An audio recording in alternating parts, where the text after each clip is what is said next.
Pernah merasa hidup kamu gak sebanding dengan orang lain? Mungkin kamu lagi scroll media sosial, lihat teman-temanmu berhasil atau punya hidup yang ideal di mata kamu. Rasanya pasti kayak kamu ketinggalan kereta, bukan? Padahal, semua orang punya perjalanan hidup masing-masing, dan kamu gak tahu cerita di balik itu. Sekarang, mari kita gali lebih dalam tentang perasaan ini dan kenapa hal ini bisa terjadi pada kita semua. Chapter 1, Rasa tertinggal yang menghantui. Seiring bertambahnya waktu, semakin sulit kita menghindari perbandingan dengan orang lain. Apalagi di era teknologi ini, lebih gampang buat tahu apa yang orang lain capai. Misalnya, kamu seorang mahasiswa, sedang berjuang mengumpulkan tugas, tapi melihat status temanmu yang sudah magang, dapat beasiswa, bahkan jalan-jalan ke luar negeri. Rasanya seperti dunia mau terbalik, dan kita jadi merasa semakin tertinggal. Kenapa perasaan ini bisa muncul?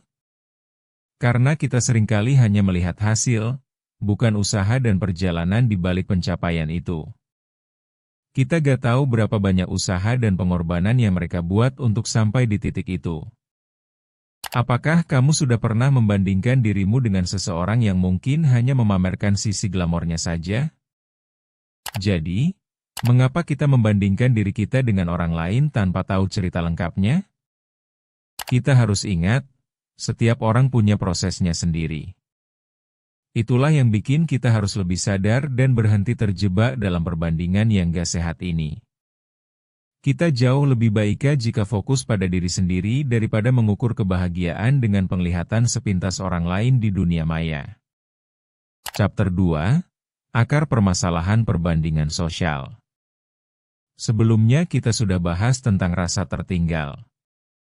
Sekarang, mari kita gali lebih dalam akar permasalahannya.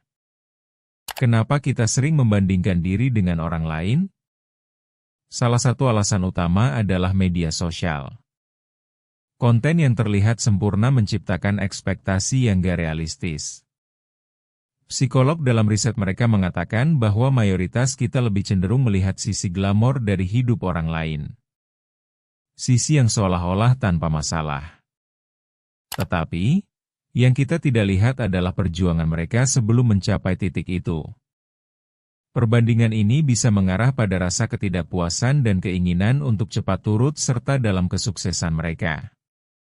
Kita perlu menyadari bahwa perbandingan ini adalah jebakan. Tanpa kita sadari, kita menurunkan nilai diri kita sendiri dan mengabaikan keberhasilan kecil yang sudah kita capai. Bukankah ironis? Kita sering merayakan kesuksesan orang lain tanpa mengingat usaha yang dibuat diri kita sendiri? Apakah kita sudah terjebak di dalam kemampuan menilai diri kita sendiri yang dipengaruhi orang lain? Chapter 3, Mengapa semua ini terjadi? Untuk memahami mengapa ini terjadi, kita perlu tahu tentang konsep psikologi yang dikenal sebagai social comparison theory. Teori ini menyatakan bahwa kita cenderung membandingkan diri dengan orang lain untuk mengevaluasi diri kita. Namun, ini bisa jadi bumerang. Ketika kita melihat orang lain yang tampak lebih sukses, kita malah merasa kecil. Dan yang menjadi masalah adalah, kita sering melupakan pencapaian yang kita miliki. Misalnya, kamu mendapatkan nilai baik di ujian yang tidak dipajang di media sosial, tetapi kamu tidak memberi apresiasi pada diri sendiri. Kita perlu menyadari bahwa tidak semua orang berani atau ingin membagikan perjalanan hidup mereka sepenuhnya. Bayangkan seorang dokter yang berjuang bertahun-tahun di bangku kuliah dan rumah sakit sebelum bisa mengumumkan bahwa dia sudah menjadi spesialis. Apakah kita mengingat perjalanan berat itu saat melihat dia sekarang? Jangan terlalu keras pada diri kita sendiri. Setiap langkah kecil yang kamu ambil itu berharga, dan jangan ragu merayakan setiap pencapaian yang mungkin tidak terlihat oleh orang lain. Chapter 4, Setiap proses memerlukan waktu. Satu lagi yang perlu kita ingat adalah bahwa setiap proses memerlukan waktu. Tak ada yang instan.